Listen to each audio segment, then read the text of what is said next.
नमस्ते, केम छो और स्वागत है आप सबका आपकी अपनी YouTube channel without any doubt पे।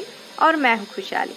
तो आज हम बात करेंगे जो हमारी अपकमिंग बैंकिंग एग्ज़ाम है 2021 में जो होने वाली है उसके बारे में बात करेंगे कि किस तरह से आपकी प्रिपरेशन होनी चाहिए, क्या आपकी स्ट्रेटेजी होनी चाहिए ताकि जो है कि 2021 में जो भी एग्ज़ाम्स हो वो आपकी क्लियर हो जाए। लेकिन उसके ऊपर जाने से पहले मैं उन स्टूडेंट्स को कॉन्ग्रेचुलेट करना चाहूँगी जिनकी जो अभी रिसेंटली जितने भी प्रीलिम्स के रिजल्ट्स अनाउंस हुए हैं, जिनका भी क्लियर हुआ है, उन सभी को congratulations and best wishes for your mains exams. लेकिन देखिए, काफ़ी स्टूडेंट्स का एग्ज़ाम्स क्लियर नहीं हो पाए हैं। काफ़ी स्टूडेंट्स के मैसेजेस आ रहे हैं कि मैम बहुत डीमोटिवेटेड फील कर रहे हैं। कुछ स्टूडेंट्स 2 साल से प्रिपरेशन कर रहे हैं, कुछ 3 साल से कर रहे हैं, उनके बावजूद भी उनका प्रीलिम्स तक क्लियर नहीं हो पा रहा है, राइट। तो वो स्टूडेंट्स कह रहे हैं कि मैम अब हम क्विट कर रहे हैं, ये वो। तो देखिए, ये जो समय है ना, ये अभी डीमोटिवेट होने का या क्विट करने का नहीं है। ये जो समय है ये बेस्ट टाइम है अपनी प्रिपरेशन को बूस्ट करने का। क्यों ऐसा है, देखिए मैं आपको थोड़ा सा समझाऊंगी। डीप में जाते हैं थोड़ा। देखिए, जब कभी भी क्या होता है, किसी भी एग्जाम की नोटिफिकेशंस आ जाते हैं, राइट, या फिर एग्जाम्स के डेट्स अनाउंस हो जाते हैं, उसके बाद में हमारे पास बहुत ही कम समय बचता है। और उस समय के अंदर क्या होता है कि हमने कंसेप्ट के ऊपर फोकस नहीं कर पाते, ठीक है, ना ही कंसेप्ट के ऊपर वर्क कर पाते हैं, ना ही स्पीड के ऊपर वर्क कर पाते हैं। वो टाइम आप क्या करते हो, मॉक टेस्ट लगाते रहते हो, यहाँ वहां से वीडियोस देखोगे, रैंडमली कुछ ना कुछ क्वेश्चंस बनाते रहते हो। लेकिन उस टाइम पे आप अपने कंसेप्ट्स को क्लियर नहीं कर पाते हो।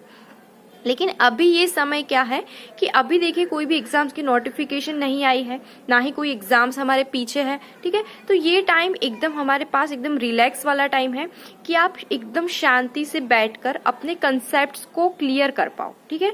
साथ ही साथ अपने स्पीड के ऊपर वर्क कर पाओ, अपनी एक्यूरेसी के ऊपर वर्क कर पाओ, राइट। तो जो भी स्टूडेंट्स इस समय के दौरान थोड़ी सी प्रिपरेशन कर लेता है तो उनकी जो है 2021 में काफी सारी एग्जाम्स क्लियर हो जाएगी। देखिए, मैं क्या बोल रही हूँ, काफी सारी एग्जाम्स क्लियर होगी। 1 या 2 एग्जाम्स के बारे में मैं बात नहीं कर रही हूँ।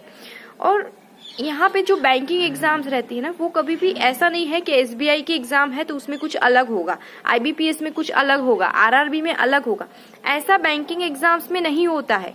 एक ही सिलेबस है। हाँ, एग्जाम की जो डिफिकल्टी है उसमें डिफरेंस रहेगा, राइट, लेकिन जो सिलेबस है या जो मेथड्स है वो सेम रहती है, ठीक है। प्रिपरेशन की जो स्ट्रेटेजी है वो सेम रहती है। तो एक बार आपको सिलेबस कंप्लीट करना है, अपने कंसेप्ट्स के ऊपर वर्क करना है एंड अपनी स्पीड के ऊपर वर्क करना है, ठीक है। इन 2 चीजों को आप मजबूत कर लो इन 50 या 40 दिनों के अंदर। फिर देखिए 2021 में बैक टू बैक आपकी सारी एग्जाम्स क्लियर होगी। ऐसा नहीं है 1 या 2 होगी, सारी एग्जाम्स क्लियर होगी अगर आप इस समय के अंदर अच्छे से प्रिपरेशन कर लेते हो तब, राइट। अब देखिए, इस समय में कैसे प्रिपेयर करना है इसके बारे में अब हम बात करेंगे। तो सबसे पहली बात, जो भी डीमोटिवेशन है माइंड के अंदर, जो भी आपको गिल्टी फील हो रहा है कि हमारा टाइम वेस्ट हो गया, ये वो सब कुछ निकाल दीजिए। एकदम 0 से स्टार्ट करना है और एकदम एडवांस लेवल तक हमें जाना है, ठीक है। तो अपनी जो है अपने रेडी हो जाओ, ठीक है। अब प्रिपरेशन में आपको लगना है। तो अब बात करते हैं बैंकिंग एग्जाम्स के बेसिक के बारे में कि कहाँ से शुरू करना है और कहाँ तक जाना है। तो बैंकिंग एग्जाम्स को अगर आपको क्लियर करना है तो मेनली 3 ही पिलर है इसके। सबसे पहला पिलर जो रहता है वो होता है हमारा कंसेप्ट्स का। जब तक कंसेप्ट्स क्लियर नहीं है, कितनी भी मॉक्स लगा लो, कुछ नहीं होगा, ठीक है। हो सकता है कि प्रॉफिट एंड लॉस के आपके इजी क्वेश्चंस बन जाते हैं, लेकिन कुछ टाइप के क्वेश्चंस नहीं बनेंगे, राइट। तो ये नहीं चलेगा। अगर सीखना है प्रॉफिट एंड लॉस तो पूरा सीखना है। अगर कोई टॉपिक छोड़ना है तो कोई बात नहीं, 1 या 2 टॉपिक अगर आपको कॉम्प्लेक्स लगता है तो उनको छोड़ दो, कोई प्रॉब्लम नहीं है। लेकिन जितना करो उनको एकदम जो है 100% करो, राइट। तो अपने कंसेप्ट्स को क्लियर करो। आपको समझ में आ जाना चाहिए, जैसे कि टाइम एंड वर्क एक चैप्टर है, राइट। तो जैसे आप अपनी आंखें बंद करते हो, आपको समझ में आना चाहिए टाइम एंड वर्क चैप्टर में इस तरीके के क्वेश्चंस आते हैं, इस तरीके के क्वेश्चंस को ऐसे डील करता है, इसमें ऐसा होता है, इसमें ऐसा होता है। सारी चीजें आपके माइंड में फिट होनी चाहिए। इस तरीके के आपके कंसेप्ट्स क्लियर होने चाहिए, राइट। 2-3 चैप्टर्स ऐसे हैं नहीं आते हैं, छोड़ दीजिए, कोई टेंशन नहीं है, राइट। तो सबसे पहले कंसेप्ट्स के ऊपर वर्क करना है। सेकंड बात आती है स्पीड की। तो देखिए जब स्पीड की बात आती है ना, तब बहुत ज़्यादा स्टूडेंट्स कंफ्यूज होते हैं कि मैम मोक्स दे रहा है, स्पीड नहीं बढ़ रही है, मैंने इतने मोक्स दिए इतने मोक्स दिए। मोक्स देने से स्पीड नहीं बढ़ती है, जब तक कंसेप्ट क्लियर नहीं है मोक्स कुछ काम नहीं करेंगे। और अकेले मोक्स देने से, उनको एनालाइज नहीं करने से भी स्पीड नहीं बढ़ती है। स्पीड बनाने के लिए कैलकुलेशन के ऊपर वर्क करना पड़ेगा, ठीक है। और कैलकुलेशन की कौन से टॉपिक से बनती है ये आपको समझना है। तो कैलकुलेशन स्पीड बढ़ाने के लिए मैं आपको 3 टॉपिक्स देती हूँ, ठीक है। और डेली 5 क्वेश्चंस ही करने हैं, राइट। आज से देखिए जैसे हमारा एक रूटीन होता है ना, डेली का लंच लेते हैं, डिनर लेते हैं, ठीक है, ब्रेकफास्ट का रूटीन होता है, वैसे अपने रूटीन में से आपको 10 मिनट देनी है, ठीक है। डेली 10 मिनट देनी है और डेली सिर्फ 5 क्वेश्चन करने हैं। देखिए अब 40 से 50 दिन तक, ठीक है। मैं आपकी सिर्फ 10 मिनट मांग रही हूँ नेक्स्ट 40 to 50 डेज के लिए, राइट। तो नेक्स्ट 40 to 50 डेज तक आपको अपनी 10 मिनट देनी है, जिसमें सिर्फ 5 क्वेश्चंस करने हैं, राइट। और उसमें भी मैं आपको 3 चॉइस दे रही हूँ। एक होता है simplification, approximation and number series, ठीक है। आज मन कर लिया मेरा मुझे सिंप्लीफिकेशन करना है, कोई बात नहीं, आज सिंप्लीफिकेशन कर लो। कल नंबर सीरीज करनी है वो कर लो, परसों रॉन्ग नंबर सीरीज करनी है वो कर लो, ठीक है। लेकिन इन्हीं 3 टॉपिक को करना है, simplification, approximation and number series, right. In 3 topics के में से किसी भी एक टॉपिक का डेली आपको 5 क्वेश्चंस करना है, राइट। अब देखिए 5 मैंने बोला है, अगर कभी कभार आपका चलो मूड अच्छा है, ऐसा मन कर रहा है कि आज 10 करना है तो 10 कर लीजिए, लेकिन 5 तो करना ही है, ठीक है। 5 को आपको नहीं छोड़ना है। डेली 5 क्वेश्चंस कीजिए 40 to 50 डेज तक। आपको जो है अपने अंदर ऑलरेडी अंदर से आपको चेंजेस दिखने शुरू हो जाएंगे, राइट। और मैं 5 क्यों बोल रही हूँ पता है, अगर आप सोच के बैठे हो ना कि मुझे 20 क्वेश्चन करने हैं, तब आपको थोड़ा सा ऐसा होगा यार चलो छोड़ दो आज नहीं करना है, राइट। लेकिन जब 5 ही क्वेश्चन होते हैं तो आपको होगा 10 ही तो मिनट लगने वाले हैं, चलो आज 5 क्वेश्चन कर लेते हैं, ठीक है। तो फिर आपको अपने आप देखना है, कभी 5 क्वेश्चन कर लो, कभी 10 कर लो, कभी 15 कर लो, लेकिन 5 तो करने हैं, राइट। तो ये चीज आपको फॉलो करनी है रेगुलरली। सेकंड, रीडिंग स्पीड बढ़ानी जरूरी है। देखिए सब बोल रहा है न्यूज़पेपर पढ़ लो, ये पढ़ लो, वो पढ़ लो, चलो कोई बात नहीं, न्यूज़पेपर पढ़ने का मन नहीं हो रहा है, छोड़ दो, न्यूज़पेपर नहीं पढ़ना है, ठीक है। आपको क्या करना है, 2018, 19 एंड 20 इन 3 साल में बैंकिंग की बहुत सारी एग्जाम्स हो चुके हैं, राइट। बहुत सारे एग्जाम्स हो चुके हैं। आप क्या कीजिए, डेली एक आरसी सॉल्व कीजिए। किसी भी पुराने पेपर को उठा लीजिए, ऑनलाइन सभी चीज अवेलेबल मिलती है अब तो, ठीक है। तो ऑनलाइन जाइए, गूगल पे सर्च कीजिए, कोई भी प्रीवियस ईयर का पेपर उठाइए, उसमें से सिर्फ एक आरसी आपको डेली करना है, राइट। शुरुआत में प्रीलिम्स लेवल के कीजिएगा, उसके बाद में आप मेंस लेवल के कर सकते हो, लेकिन डेली एक आरसी बनाना है और डेली क्या करना है, 5 क्वेश्चन सॉल्व करने हैं, ठीक है। एक आरसी करेंगे ना तो क्या होगा, धीरे धीरे धीरे आपकी रीडिंग स्पीड भी बढ़ेगी, साथ साथ अंडरस्टैंडिंग भी बढ़ेगी, और साथ ही साथ जो है क्वेश्चंस को सॉल्व कैसे किया जाता है वो भी आपको समझ में आ जाएगा, राइट।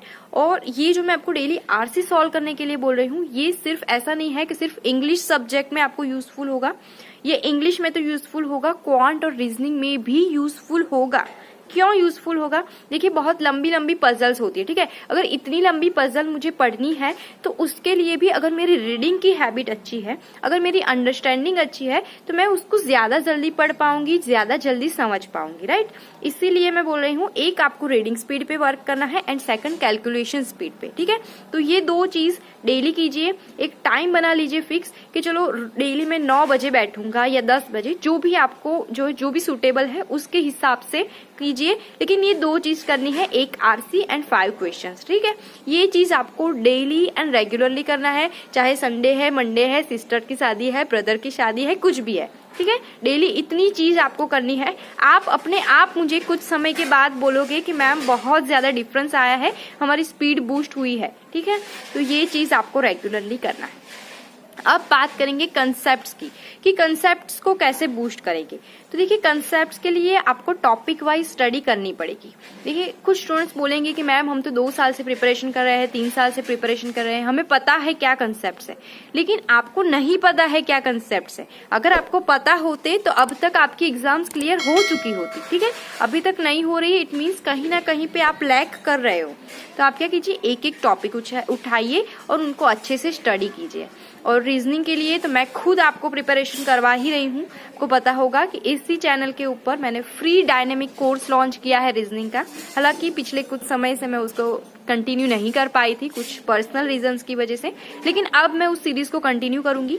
उसमें मैं क्या कर रही हूँ, कोई एक टॉपिक उठा रही हूँ। जैसे कि मैंने उठाया आज कोडिंग डिकोडिंग, तो क्या करवा रही हूँ उसमें एकदम बेसिक से, ठीक है, एकदम बेसिक, जिसको पता ही नहीं है कि कोडिंग डिकोडिंग क्या है उसको भी समझ में आएगा, उस लेवल के क्वेश्चन से मैं शुरू कर रही हूँ। और उसको जो है मैं एकदम हाई लेवल पे, यानी कि जो मेंस लेवल के जो क्वेश्चंस होते हैं वहां तक मैं आपको स्टेप बाय स्टेप लेके जाती हूँ, राइट। तो हम क्या करते हैं, वीडियो लेक्चर में सभी टाइप के क्वेश्चंस को बेसिक से लेके एडवांस लेवल तक सीखते हैं।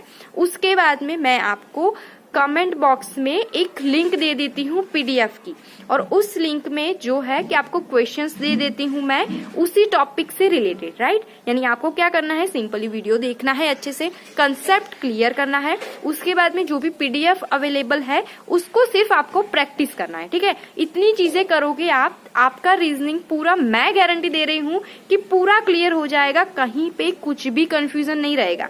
और एक भी टाइप का क्वेश्चन मैं मिस नहीं करूंगी, मैं प्रॉमिस कर रही हूँ, एक भी टाइप का क्वेश्चन मैं मिस नहीं करूंगी। सभी टाइप के क्वेश्चंस मैं वहां पे करवा रही हूँ। और उस सीरीज में ऑलरेडी शायद 4 या 5 वीडियोस मैंने दे दिए हैं, और बाकी के वीडियोस भी अब जो है आपको मिलते रहेंगे। 1-2 दिन के इंटरवल के साथ मैं देती रहूंगी, राइट। तो बीच में जो इंटरवल पड़ रहा है उसमें हो सके तो आप अपनी क्वांट की प्रिपरेशन को कंटिन्यू कीजिएगा, ठीक है। तो देखिए, क्वांट और रीजनिंग में कंसेप्ट्स को क्लियर कीजिए, चैप्टर वाइज स्टडी कीजिए, और साथ ही साथ 2 चीज मैंने जो आपको बताई, डेली एक आरसी एंड 5 क्वेश्चंस, इतनी चीजों को फॉलो कीजिए, आपका सिलेक्शन हो जाएगा, ठीक है। अब बात करते हैं अनदर जो इम्पोर्टेंट टॉपिक है उसकी, जो कि है जनरल अवेयरनेस, राइट।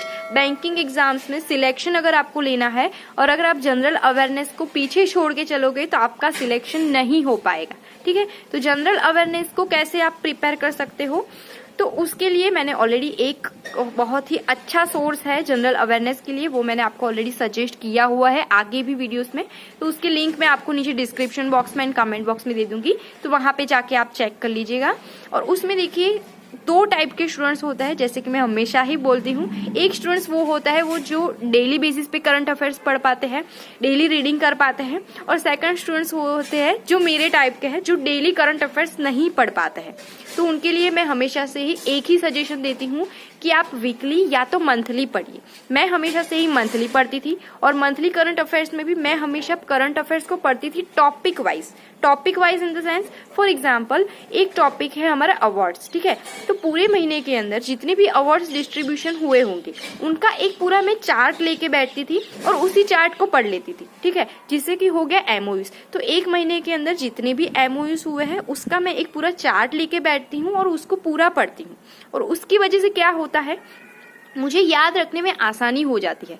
जैसे कि कोई एक कंट्री है, जैसे कि यूएसए, ठीक है, तो यूएसए के साथ इंडिया ने 2 एमओयू किए होंगे, तो दोनों आपको एक ही साथ मिल जाएंगे कि दोनों एमओयू के बीच में डिफरेंस क्या है। अच्छा चलो, इस एमओयू में ये है और इस एमओयू में ये है, तो इस तरह से आप चीजों को कंपेयर करके पढ़ पाते हो, राइट।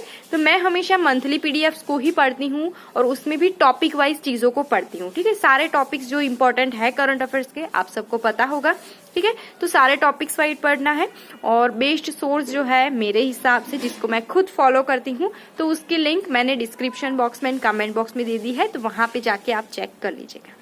अब नेक्स्ट जो डाउट आता है वो है मॉक टेस्ट को लेकर। तो काफी स्टूडेंट्स पूछ रहे हैं कि मॉक टेस्ट देनी है, कुछ कह रहे हैं कि नहीं देनी है, क्या करें मैम, कौन सी मॉक टेस्ट दे। तो फिलहाल मैं आपको ये सजेस्ट करूंगी कि मॉक टेस्ट आप कब दीजिए, जबकि आपकी जो है प्रीलिम्स के एग्जाम्स की डेट्स अनाउंस हो जाती है, उसके बाद में आप मॉक्स के ऊपर फोकस कर सकते हो।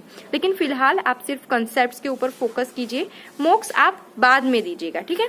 तो अभी आप अपने कंसेप्ट्स को बिल्ड कीजिए, स्पीड को बढ़ाइए, ठीक है, और मंथली करंट अफेयर्स को पढ़ते रहिएगा। तो इतनी चीजें अभी फॉलो कीजिएगा आप, और जो हमारी मॉक टेस्ट रहती है वो जब कभी भी हमारी नोटिफिकेशन आ जाएगी उसके बाद में आपको मॉक्स लगाना शुरू करना है। और एक चीज, जो मॉक्स जो आप देते हो उनको देने से पहले हो सके तो आप प्रीवियसली जो भी एग्जाम्स हो चुके हैं उनके पेपर्स को आप सॉल्व कीजिए, ठीक है।